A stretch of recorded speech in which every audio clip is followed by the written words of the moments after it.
All right, there it is. Five in a row for the New York Rangers as the Rangers win 3-2 over the Winnipeg Jets in overtime. And on this performance compared to the game against Vancouver, but I am by no means to the moon about it. But at the same time, I'm trying to look at it from every angle because that's just how I am. That's how my brain is wired. That's just what I do. But I'm trying to piece together which way to go about it.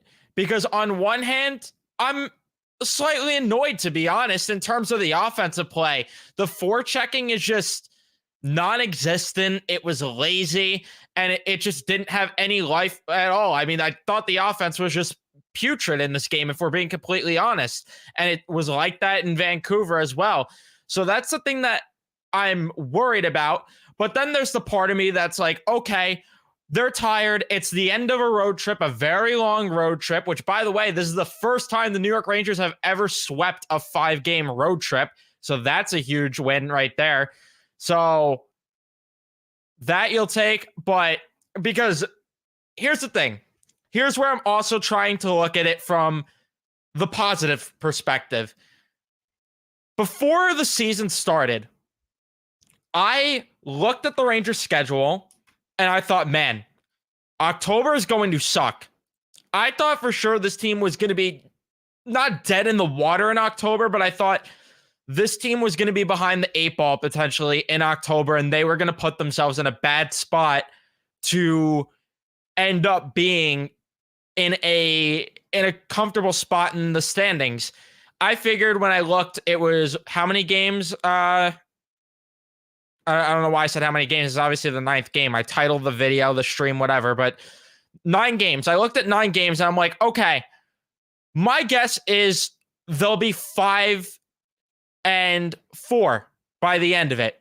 That's what I thought going into the year. I thought they were going to be about a little over 500. Maybe I thought they were going to have 6 wins. We're sitting here right now talking about 7 wins. That you absolutely take because this team should be better than this, because let's be quite frank, with the way that the offense has played the past 2 games, it's not going to be sustainable to win games like that going forward. But I'm trying to give them the benefit of the doubt because it's a long road trip and because of the fact that we've seen them forecheck well and play well before. It's going to happen, and it's just going to take more practice and a matter of time. But at the same time, on the other hand, I'm trying to look at it from every angle, like I said, like I do, where it's like, if the defense could give as good of an effort as they did, why couldn't the offense, especially come the forechecking? Why was there not a lot of forechecking? I thought there was too many east-west plays at the blue line, forced them to turn the puck over, which, credit to Winnipeg, though, as well. Winnipeg played a very, very sound defensive game, and they did not really allow the Rangers to get anything. They're a very good team. There's no denying that your opponent is a good hockey team, and this is a good win for the Rangers. And it felt like a playoff game in a way where, it was a matter of inches and mistakes because the Rangers didn't give up much either. But I would have liked to have seen a little more offense, at least sustained pressure, because that's where I was feeling okay about this team before, where they were getting the offensive zone pressure. They weren't getting the scoring chances and finding the net. I'm like, okay, they'll get there. They're going to get pucks on net. With the amount of time they spend in the offensive zone, they have to get there. The problem is the past 2 games, they've not. But like I said, I'm going to give them the benefit of the doubt with that and hope that things could turn around. But defensively, they were very, very good in this game. They were very good. There was really only one guy that stood out to me offensively in this game, and that was Artemi Panarin. Artemi Panarin, we're going to talk more about him. He's a difference maker this season. I don't know if it's because he's bald. I don't know if it's because he took what the fans were saying after this past postseason very, very personally, but he looks so good right now. He looks like when the Rangers first got him, where he was playing like an MVP, where he was making an impact out there on the ice, and you noticed him every shift. That's the Artemi Panarin we have right now. We're going to need that as much as possible. And he just looks so dominant. He just looks so dominant. But the rest of the team needs to get going offensively. Needs to. The fourth line, oh, did they make me pull my hair out in this game? It's been like that the past 2 games. But regardless, I'm not going to complain too much about this effort because of the circumstances and because it was hard to be worse than what they were against Vancouver, and they were better than that. It's the end of the road trip, and they still, at the end of the day, grabbed 10 points on this road trip. I can't knock it. We can't lose sight of that.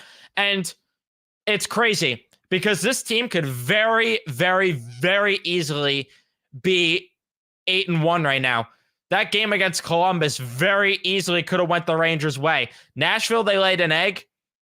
They should have beat Nashville, and you could say, well, if they showed up, they're 9-0, and so on and so forth. But that game against Columbus in particular, they really could have won that game, and we could be sitting here 8-1 right now, but 7-2. Hey, if you told me before the season started they'd start the season 7-2, I'm the first person to sign off on that easily.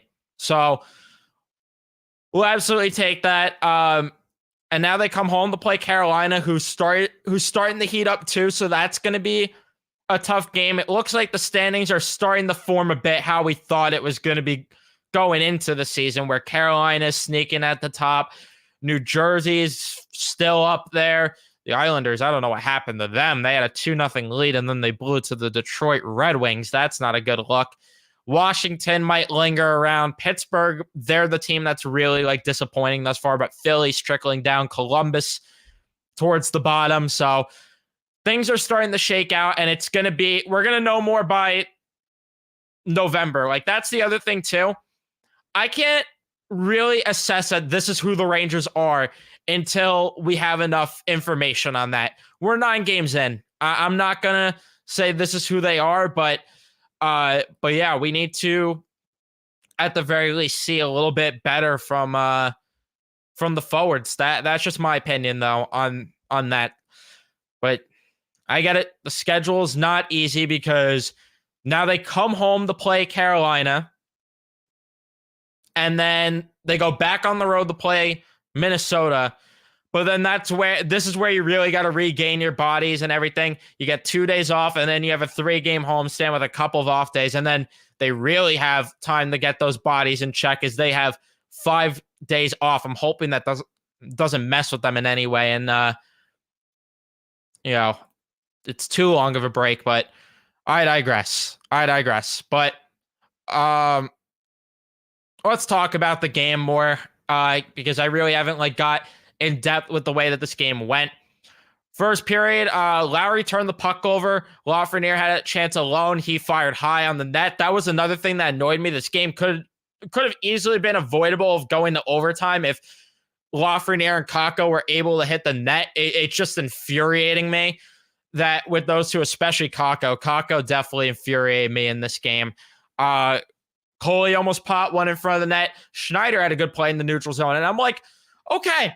I don't want to get ahead of myself, but the attention to detail was there very early in the game for a good amount of the first period too. I thought the attention to detail was perfect. I thought they looked so good,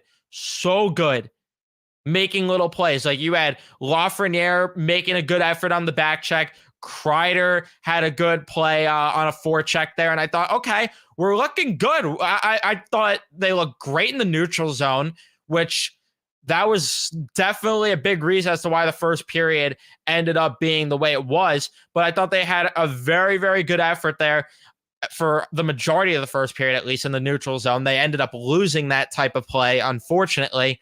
But regardless, I thought they were doing the little things right. And then as the period went along, it started to went away, which that's where I was starting the question, is this tiredness? Is this, or I should say fatigue, whatever you want to say.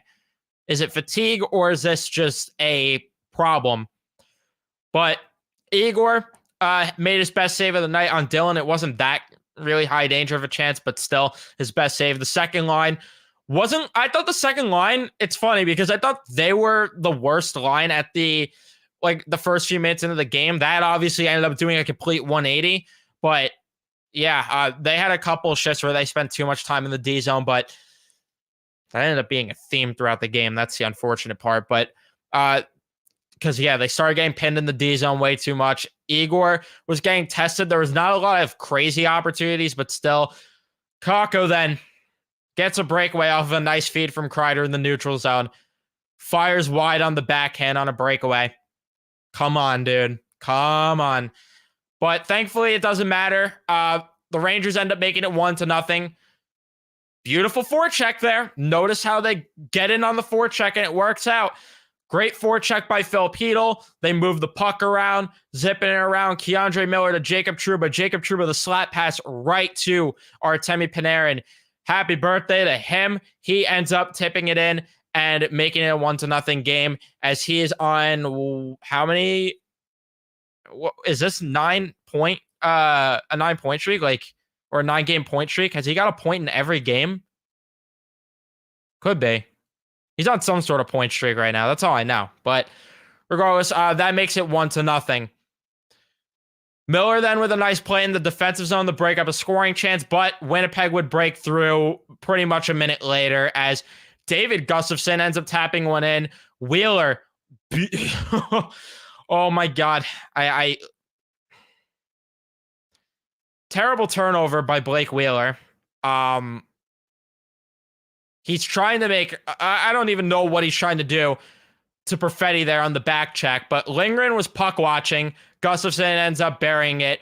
Igor, you could argue he should have had that goal.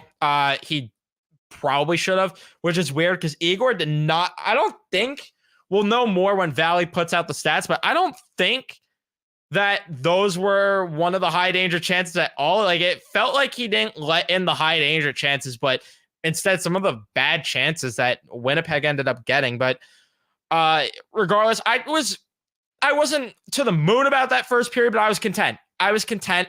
I felt, okay, they limited Winnipeg to, what was it, 3 high danger chances? Yeah, 3 high danger chances. The Rangers had 5. I thought they could have generated a bit more offensively. I thought the D zone play was good.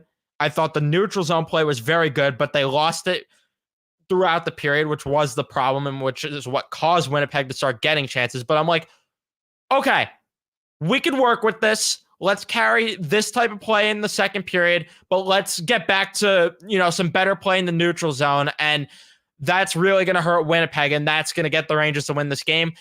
And unfortunately, that didn't happen. But the good news is that there really wasn't a whole lot in that second period in terms of Winnipeg scoring or just scoring in general. Winnipeg didn't have a lot of scoring chances here either in this, but Nino Niederreiter takes a cross-checking penalty in the offensive zone after a long shift they had. Lindgren had a turnover, which caused that long shift. Can't happen, but Trocheck puts one on goal, trickles ever so slowly through the crease, and Brendan Dillon ends up keeping it out. Won't be the first time that a crease puck was cleared there because, again, the Rangers, as much as they weren't generating the offense, they had opportunities. And that's the thing that kind of hurts about this too, is that they had opportunities despite not having the scoring chances, but they got to capitalize on it, especially if you're not going to get the scoring chances. Kakko couldn't hit the net on the power play. The penalty gets killed. And then Gustafsson with a terrible pinch, and he ends up taking a penalty for a holding. Igor had a nice save off the rush there, though, but Gustafsson can't take that penalty. But regardless, the Rangers do a very, very good job. This was probably their best penalty kill of the season. Kreider had a nice stick play to break up a pass there. Miller had a nice play to break up an opportunity too, but he ends up getting a 2-on-1 as well with Chris Kreider, but he was going past all the way. He's got to shoot that puck, but the penalty gets killed. Very effective penalty kill by the Rangers.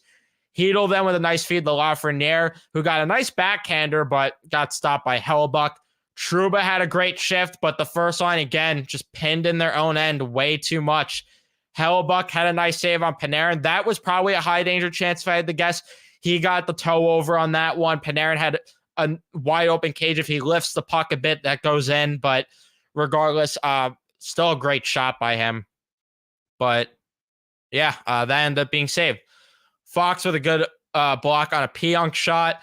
Morrissey was open and Igor made a big save. The fourth line was just bad. Like Barclay Goodrow had a bad play that shift. It's just the fourth line. Something's got to give. Johnny Brzezinski has, I don't know the update stats, but last I checked, he has like 11 points in 7 games in Hartford. I know he's probably getting top line minutes, but I mean, it can't be much worse. Can't be much worse. And I don't know what you do with the fourth line because the Rangers are in such a tough spot. Barclay Goodrow, they're probably not going to sit because he's making $3.6 million, even though he needs to sit. Jimmy Vesey is not looking the same like he was last year. But at the same time, is that a testament to how bad his line mates are? I don't know. Pitlick has been in the press box lately. And then Nick Bonino, I love that he blocks shots. I love that he wins faceoffs. But the problem is that what does him winning faceoffs really do for this team if they're pinned in their own end every time they're out on the ice? Like, it's not like Laviolette's deploying him out there to win a draw and then coming off the ice. No, he's just pinned in the D zone way too much with that group. And again, it's nice that he's blocking shots, but the problem is that wouldn't you rather some of those nice defensive plays happen in the neutral zone to the point where they're not pinned in their own end and they don't have to be in that spot where Bonino has to block shots? You know what I mean? Like, I'm just a little worried with that. I'm just worried with that, but I digress. Gustafsson goes off for slashing Kapari. Another penalty there. He would have had a clean shot, though, so I'll take it. A turnover there by Hedl. Terrible there. But good plays by Fox and Miller on the penalty kill. Wasn't as crisp as the last one, but still a good enough penalty kill. Miller with a good play on the Mestikov as well after another bad turnover. That time it was by Lafreniere. But I thought that period was, it pretty much played out similarly to the first period in a way. Like, they had good play in the neutral zone. Then they lost it again. The forecheck wasn't there. I thought they were getting way too east-west, though, and they were turning the puck over way more in the neutral zone in that period versus the first period. The fourth line couldn't be out there. And yeah, it just was a problem. Then you get to the third period. Fox turned it over to Scheifele, but good play in the D zone by him. That made up for it. Coley then with a great shot from the slot. That got denied, but then Trocheck in the corner tried to set him up again for an opportunity. Dylan with a nice stick play in the corner, though. But it ended up being 2-1. This was the worst defensive breakdown probably the Rangers have had all season. Well, one of the worst all season, because what game was it?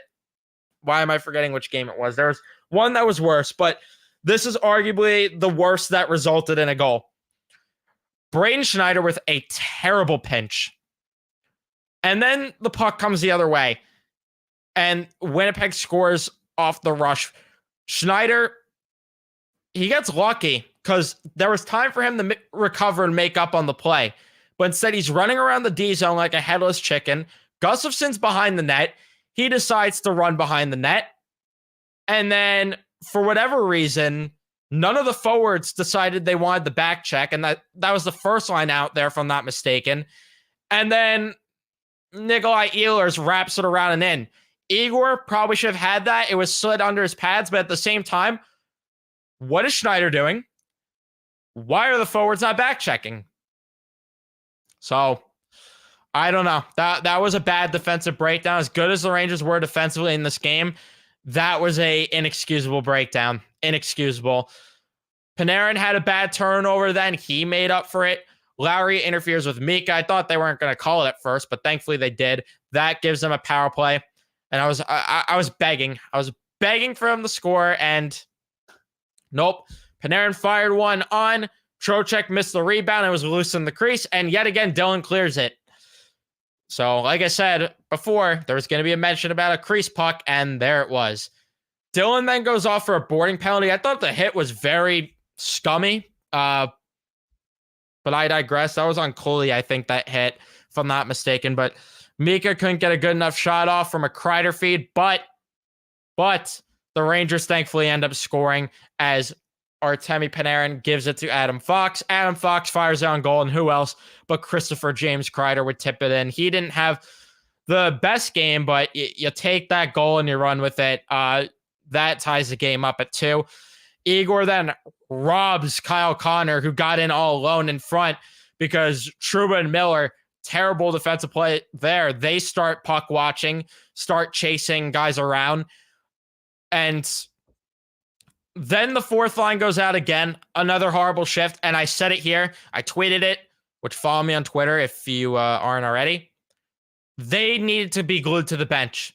They weren't, but they should have been glued to the bench. I cannot justify a reason for this fourth line to not have a change. I just talked about it, but I'm going to rant again. I can't help myself because fourth lines are supposed to grind the other teams down, annoy other teams to death every time they're out there on the ice.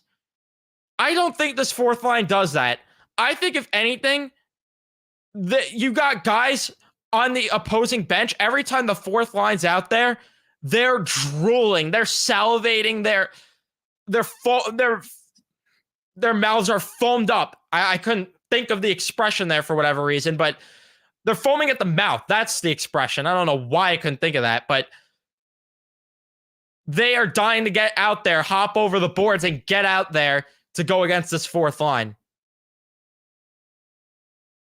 It needs to change. It needs to change. I'm sorry, it needs to. But then Lindgren goes off for a tripping penalty, but there was a tripping where? Because Appleton just lost an edge conveniently while Ryan Lindgren was trying to make a stick play. And sure enough, I thought for sure, I threw my arms up and I'm like, yep, they're going to lose this game. This is going to be the karma, if you will, for the Vancouver game. I thought that they were going to lose the game right then and there. I'll be honest. I was like, okay, just get this to overtime. Get me the point. I'll take 9 points. And I was like, all right, they're going to lose this game, but get the point. Get the point.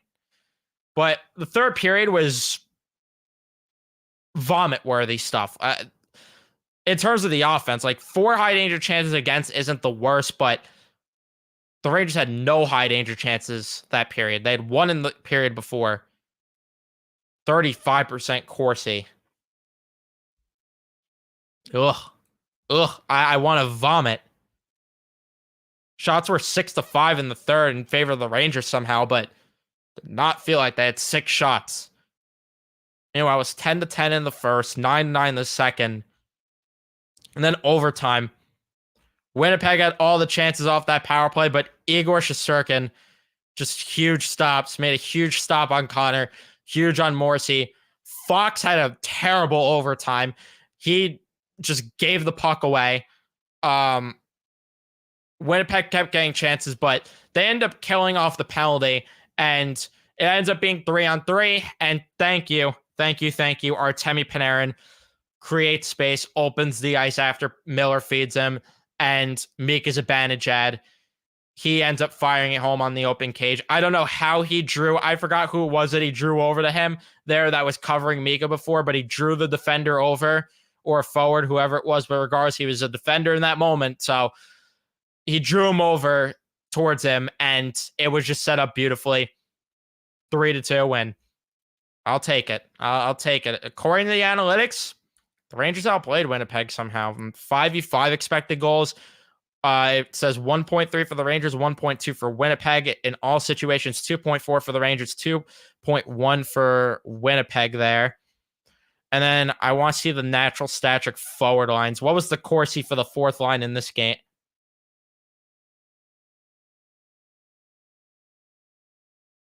Wow.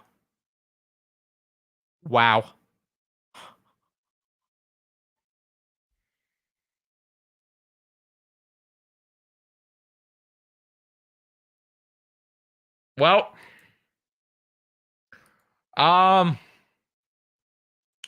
somehow, some way, the fourth line had a flat 0% Corsi 4 percentage. I have no words for this. I have zero words. I I got to tweet about this.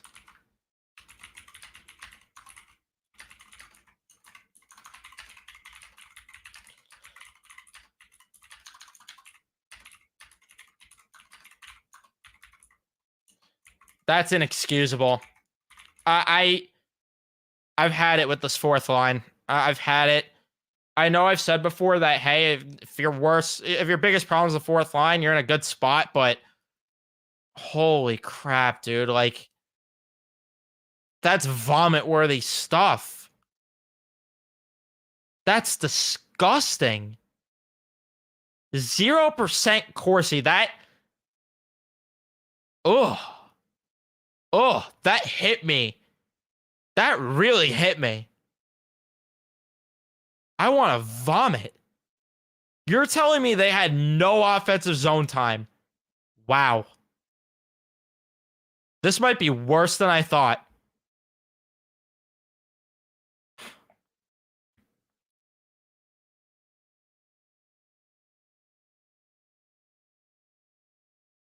That's terrible.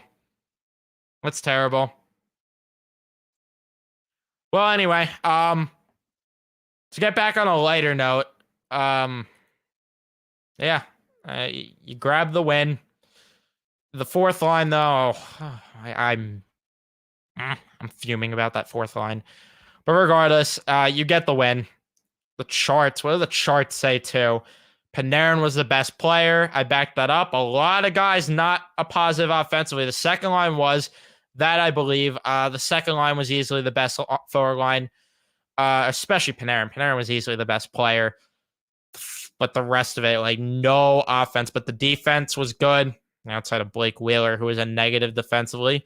That checks out. But yeah, I mean, the charts pretty much back up the eye test that defensively they were good. Offensively, not really enough at all, except for from that second line. Although I'm a little confused as to how Schneider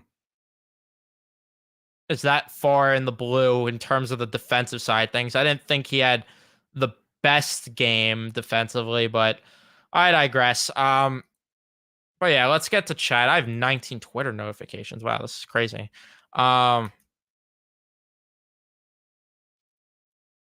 But regardless, also, I'm going to promote my Twitter again. I don't care. Please follow me on Twitter. Link is in the description. We are very, very close. We are just over 25 followers away from 1K. I would appreciate if we could somehow get to 1K followers. But let's get to the chat, see what you awesome people have to say, because you guys come here for me. I don't know why. I'm an idiot. I ramble too much, but let's see what you people have to say. What are the people thinking and feeling? But let's see. Yeah, Freak. I thought that I wasn't sure. Better play than against Vancouver, less deserved win than Vancouver. I don't know if I agree with that. I felt they deserved to win this game way more than the Vancouver game. The Vancouver game was that was disgusting.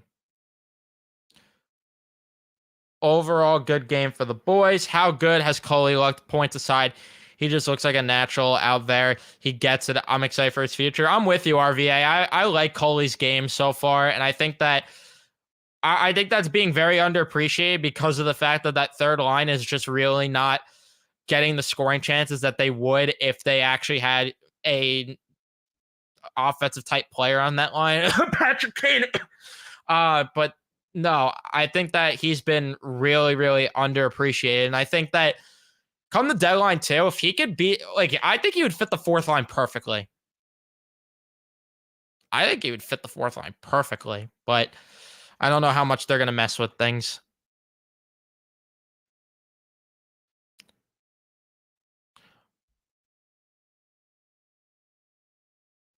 I know a man who wears number 88 who could fix our top six and also fix our fourth line simultaneously.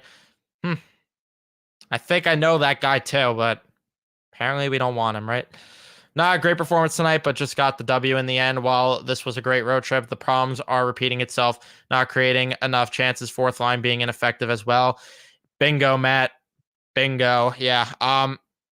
The offense, I'm not gonna hit the panic button on just yet because, like I said, as the road trip went along, the more and more it kind of died out the offense. So I'm gonna try and I'm gonna be that guy, even though I don't like to be the excuse guy. I'm gonna try and be it a bit here and just fault that on the road trip. But at the same time, yeah, it is a little inexcusable too when the defense could put an effort in. Why can't the forechecking and the offense playing like it's playoff hockey type, checking one goal games? That's what I said on Twitter before the season started. When I was giving my record predictions, everyone's like, "Why'd you give them so many overtime losses?" I figured they'd be in a lot of tight games this season. It's really what it boiled down to. Got done. I'm proud. We apparently won the 5-on-5 expected goals tonight. I just thought, looked at the stats. Yeah, I'm shocked too, but that just shows you how good the defense was in their own end. Credit to them. And again, credit to Winnipeg though too. They played a very strong defensive game. Oh yeah, the Rangers get killed in a game like this last year. I can tell you right now, the Rangers are below 500 with Gallant. I said it last post game. I'll say it again. They're below 500 under Gallant.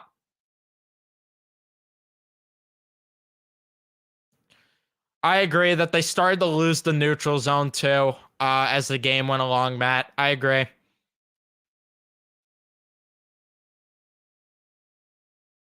And the passing, yeah, was very ugly.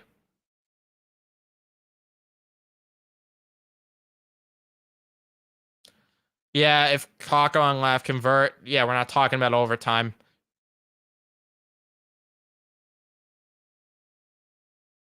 Yeah, Freak, I'm giving them a pass too for now. Core, what we need to look at, what we are. We're missing Kaner, and we're doing great, in my opinion. The offense is not doing great, but the defense is different, and our coaching is great. Yeah. Yeah. And hopefully Kane's looking at it and he wants a spot save.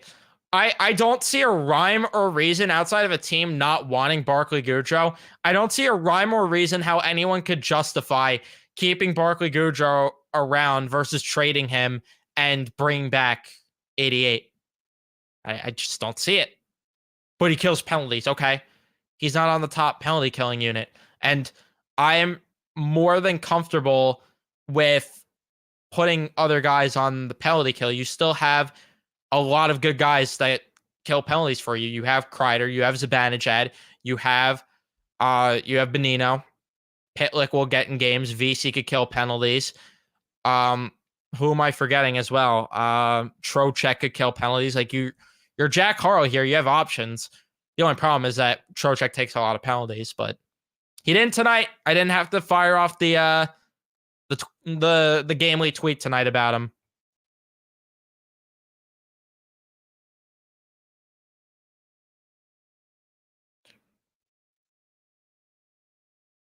Yeah, Matt, I agree that Keandre Miller had a very, very, very good defensive game. I thought who the charts say was the best defenseman tonight because my vote goes to Keandre. Yeah, it backs it up. It says Fox was better defensively. Don't agree with that. Keandre Miller was the best defenseman for the Rangers tonight.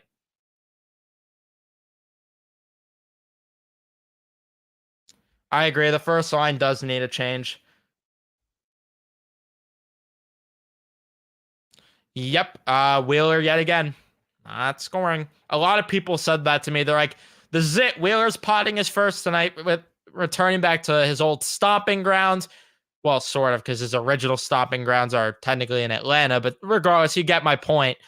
But I was like, yeah, I don't know about that.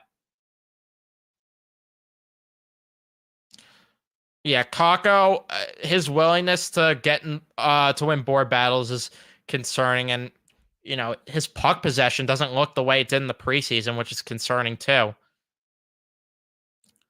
Yeah, Heedle definitely needs to get it going. We know Philip Heedle has another gear to his game. Once he gets going, that's gonna really elevate the dynamic of that second line even further. Or at this point, are they just the first line? Because uh, the second line is or the first line or the actual first line with Kreider, Zibanejad, Kakko has just not been good enough.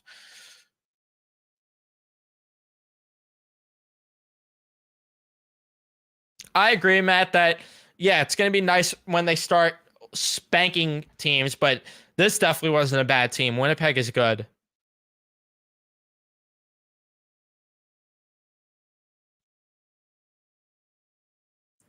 I haven't thought of it, but really, our worst games under Laviolette are so much better than the worst games under Gerard Gallant.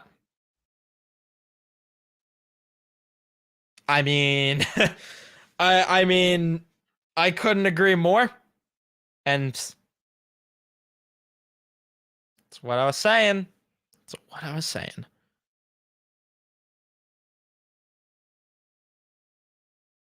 Yeah, Goudreau is terrible. Let this sink in. For the first time in franchise history, the Rangers have swept a road trip consisting of at least 5 games. This is even after the horrible call on Lindgren. Yeah. Yeah. 15 points in 9 games for Brad. Ugh. It's beautiful. It's beautiful. Please. Please. Just let it keep happening.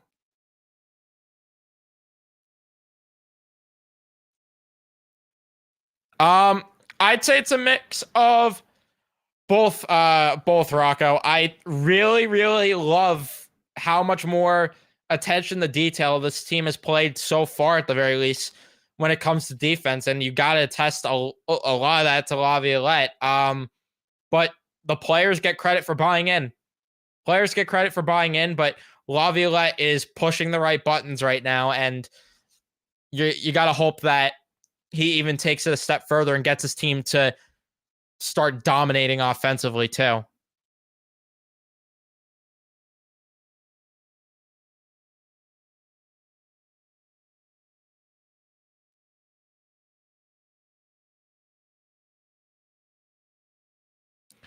I agree that Bonino has been good with faceoffs and blocking shots, but at the same time, like there's some things that he does that I just don't love out there. And I don't know if it's because Goudreau's really dragging his analytics down, but that's part of it. And just even then, like Bonino, there's a couple times where it's just like in the neutral zone, he doesn't play the best defensively. Or I'm not there, Sean. I don't miss Sammy Blais or Dryden Hunt. let's not let's not get carried away there. That's a little extreme there. That's oh oh oh. I didn't think Sammy Blais or Dryden Hunt was going to be mentioned tonight. Oh, that was oh.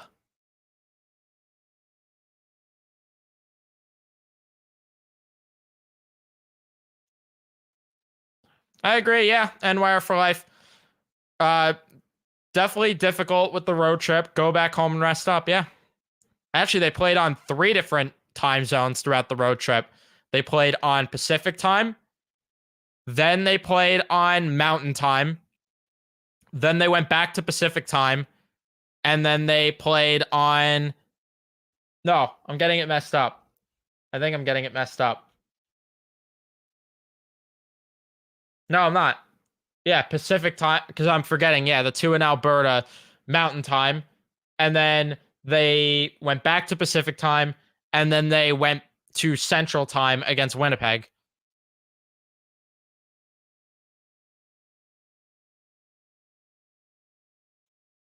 Yeah, the fourth line's disgusting.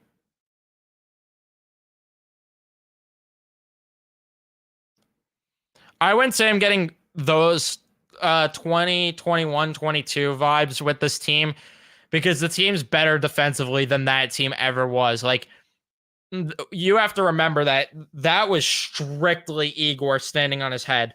That was strictly like if you look at the goal save above expected for Igor that year, that was bad. That was bad. The defense is way better this year than it was then.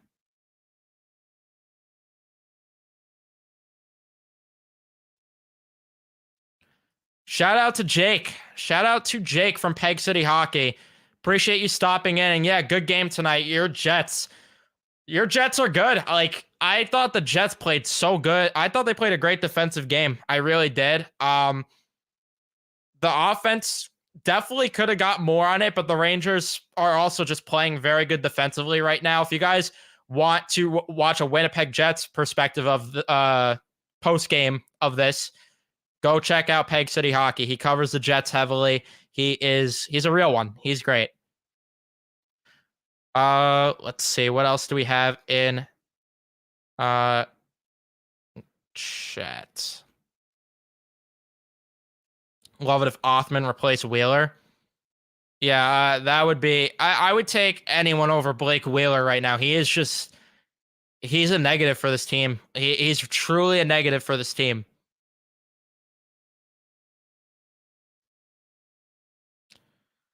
We kept the wheels from falling off the wagon and managed to squeak a win.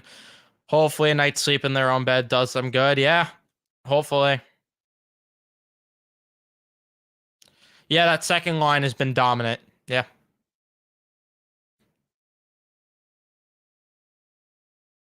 Yeah, the fourth line, inexcusable. Thank you, Christopher, for stopping in either way. Uh, thinking about cutting my hair. Is that because of what you're seeing from Artemi Panarin out there? You see him cut his hair and then you want those powers? I don't know if everybody's Artemi Panarin out there. I don't know, but it could be. It could be you. Could be you. I don't know how my voice got that high there and why. For Toronto, 9 goals in 9 games, and we have Mr. Intangibles.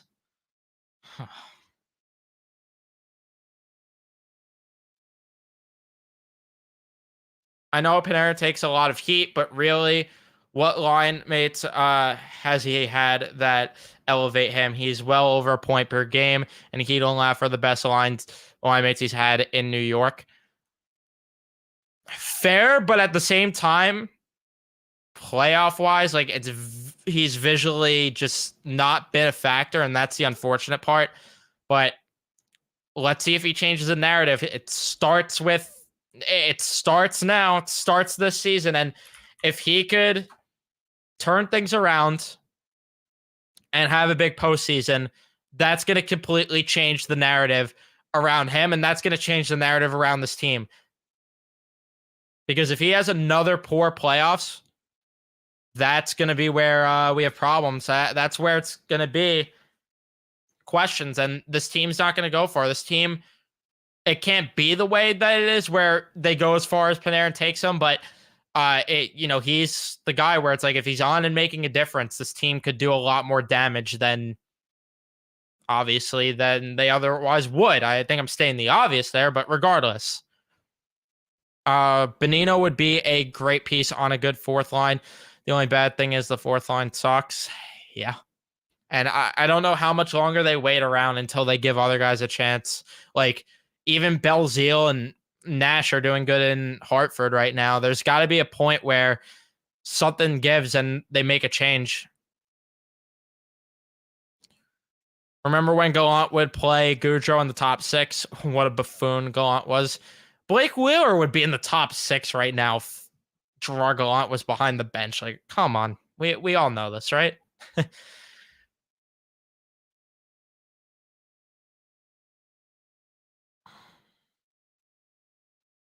I wouldn't say that, Joe. I think Winnipeg has some very good players. I think Kyle Connor's a very, very good player. I like Kyle Connor's game a lot.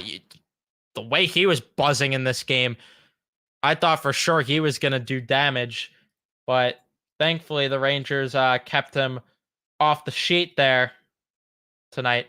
I was double checking to make sure I wasn't going crazy and he didn't get an assist. But yeah, they kept him off the score sheet entirely. Didn't even get an apple in this game.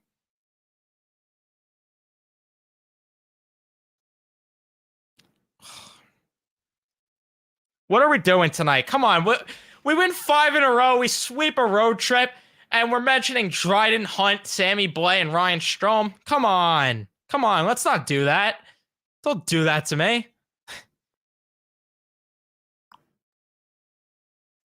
Oh, Oh, that breaks my heart. Oh, you're telling me that. Wait, you're telling me that Erik Karlsson is not helping the Pittsburgh Penguins? Oh, what? Really? Wow. I'm so surprised. I thought for sure with his insane Norris caliber defensive abilities, he was going to be the saving grace and help Pittsburgh ride it to another run. Oh my God, I'm so surprised. I don't want to get ahead of myself.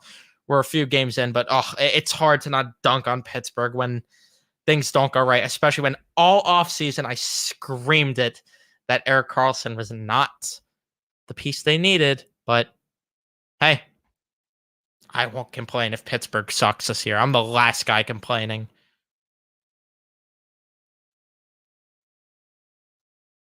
Go ahead, no system once whatsoever. Look what happens when we have a coach with a system. Yeah, it's night and day. Like I said all offseason, that things would be different. But I appreciate all of you guys tuning in to this live stream a ton. You guys absolutely killed it as per usual with the support. We got almost 40 viewers. It's so much nicer when I don't have to do this very late at night and everybody's sleeping, so we're not getting as many viewers. So you guys did a very good job with the when it comes to the viewership tonight, as per usual. You guys absolutely are amazing. And yeah, I mean Erik Karlsson, who is bad at defense and is hurting the Penguins defensively. I never would have guessed it, right? But we got a game next on Thursday against the Carolina Hurricanes. So a nice 2 days of rest back at home. I will be at the Garden with some very special people. I don't know if I'm going to do a video while I'm at the game or not, like a vlog style video like I did last year for one game, but going to be at the game with some guys you might know, some guests of the channel, some friends of the program. So yeah, going to be an exciting one, and then big homestand coming up. So I'm excited for that. Thank you guys so much for tuning in. Like I said, you guys have been killing it with the support. Be sure to leave a like on your way out of the show. That would do wonders for me. I'd really appreciate that. You guys are the best. I love every single one of you. Thank you guys for tuning into the show. 5 in a row, sweeping the road trip. Let's keep it rolling. Leave a like, subscribe, and I'll see you guys in the next one. Let's go Rangers.